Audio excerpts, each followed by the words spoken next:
Guys, welcome back to another video, and in this video we are going to be continuing on with our macOS development with AppKit tutorial series, and in this particular tutorial we are going to be taking a look at the NSDatePicker in AppKit. Now, what is the NSDatePicker? Well, it's exactly what it sounds like, and it's pretty much a control that allows you to select a date. Now, there are two ways you can select a date using the NSDatePicker, and that is you can select a range of dates or a single date. Now, it's not just dates, but it's also times. So you can select a date and time, or a range of date and times, or just a time, or a range of times, or whatever the case might be. You can do. There are many different modes, there's different styles, all that kind of stuff. I'll show you some of them in the code completion, but we're not going to be actually using all of them. I want you to play around with them. I'm just going to show you that they I'm just going to show you that they exist in the code completion, and I'll let you play around with those on your own. And my challenge for you today will be how do we go and select a range of dates, click a button, and then show that range of dates, the minimum and maximum, in a label. Okay? So that's what we're going. So that's my challenge for you. Now, in our starter app, I have a NS split view controller with two split view items, a first and a second view controller embedded in split view items. On the left, there's going to be a date picker and a button. On the right, there's going to be a static label. This static label is going to display a formatted version of the date that we selected in our date picker. On the left, the button is going to grab that date from the date picker and assign it to the string value of the label on the right. So that's kind of what this is going to do. It gives you a little bit more practice with what we learned in the previous video and the video before that as well. All right. So let's get started. And the first thing we need to do is actually create an NSDatePicker. To create an NSDatePicker, we need to first create that object. So var, we'll call it datePicker, equals NSDatePicker, like that. And that's our date picker object. Now, go ahead and enable programmatic constraints, apply some constraints to your date picker, and also make sure you add it as a subview. And when you do that, the app will look something like this. All right, so you can see the label on the right. You can see the date picker on the left, as well as a button beneath it. Now, we didn't set any particular style or mode for this date picker, so this is kind of just what it looks like by default. It's what's called a text field style for our date picker, but there are others we could take a look at. What we are going to do is we're going to set the date picker style to a text field and stepper style. So we have a stepper and a text field for our date picker, and then we'll have that button to set the string value of the label on the right. Now, when we click this button, it doesn't do anything right now, simply because its action method is empty. So let's go ahead And let's configure the style. Okay? So inside of Xcode, inside of configure UI, above where we are adding our subviews, we're going to configure our date picker.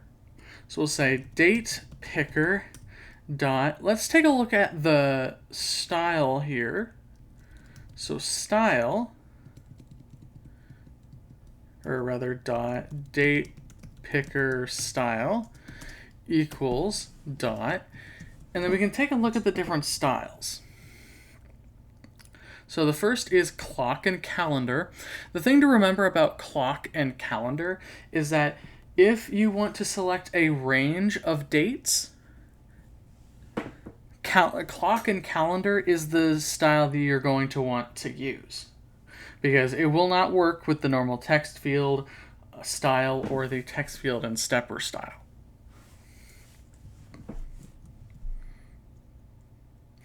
You can see we also have the text field style, and we have a text field and stepper style. We'll use text field and stepper. And now that we have that, let's save it and run it.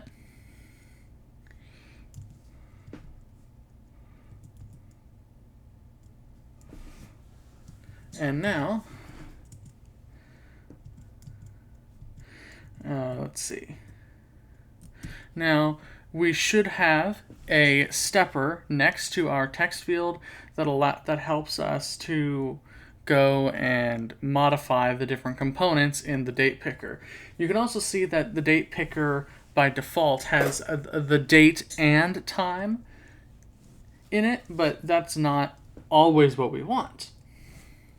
So how do we set the components that are displayed? Well, there is a property for that. We can say date picker dot, and it is, let's see,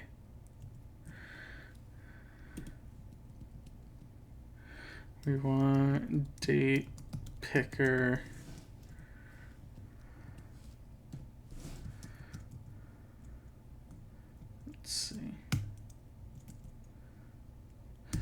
date picker elements.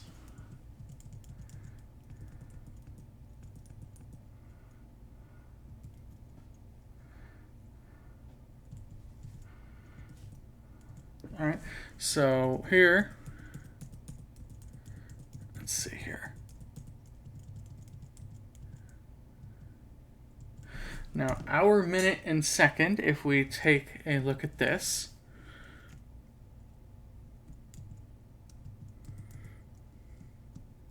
we now have, we just have our time components.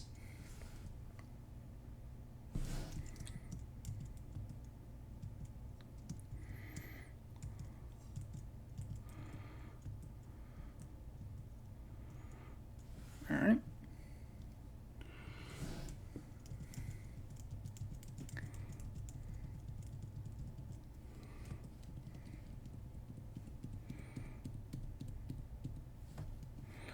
But we also have a few others that we can take a look at. So we have era, so we can select an era. We have hour, minute, so we can select the hour and minute. We have hour, minute, second. We have time zone. We have year, month, day.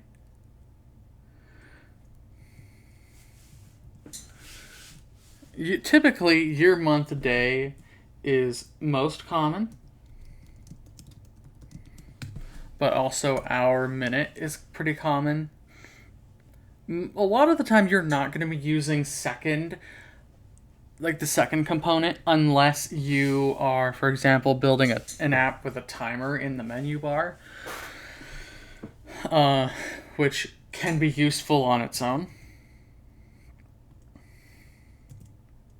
All right, so if we save this,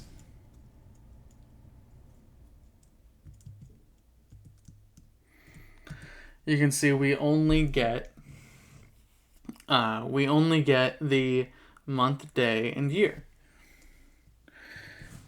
Now, what if you don't want the default date that it sets it to, and you want to set it to, for example, today? Well, we can set this by using the date value property of our date picker.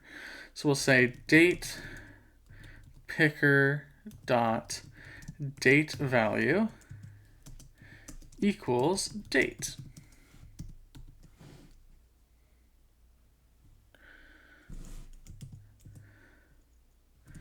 And now you can see today's date, which is the 4th of July, 2024.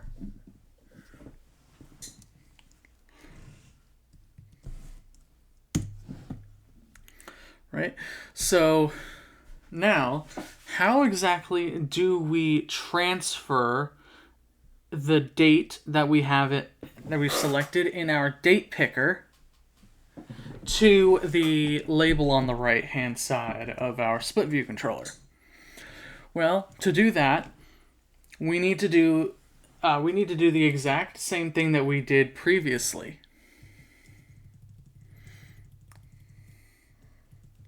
All right, so let's go to our click method here.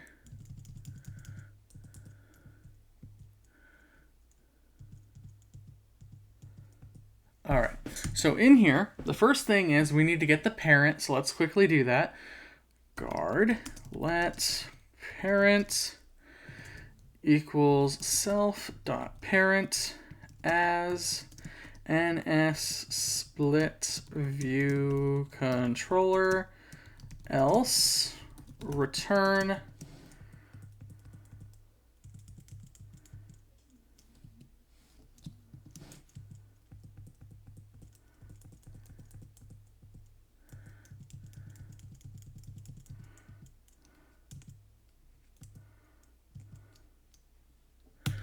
All right.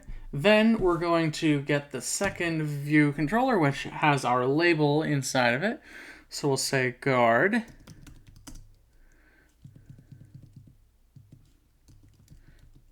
let second VC equals parent dot split view items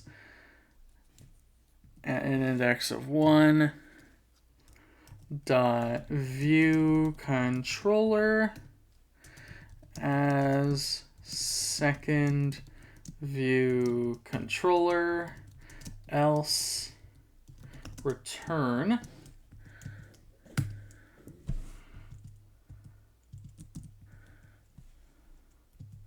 all right, and so now we have our second view controller.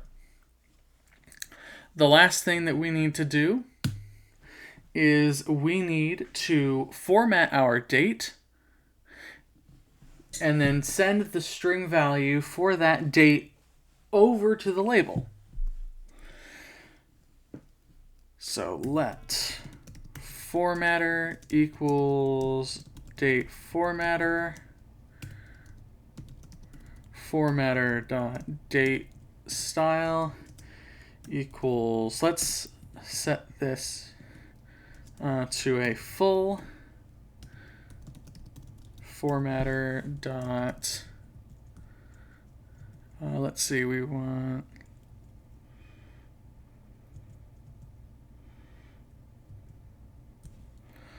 so it should be fine then.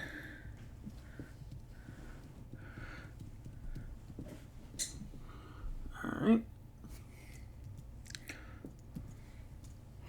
and we'll say formatter dot time style equals none. And then finally, second VC dot label dot string value equals formatter dot string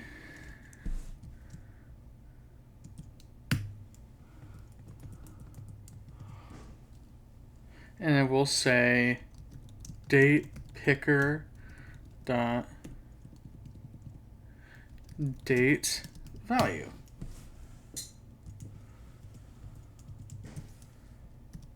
All right, save that, run it. We have a successful build. Now we can see that we have our date picker, July 4th, 2024, yada, yada, yada. Click the button. And now we can see the full date, Thursday, July 4th, 2024, displayed on the right as the string value of our label. So that pretty much does it for this video on NSDatePicker. Thank you all so very much for watching, and we'll see you in the next one.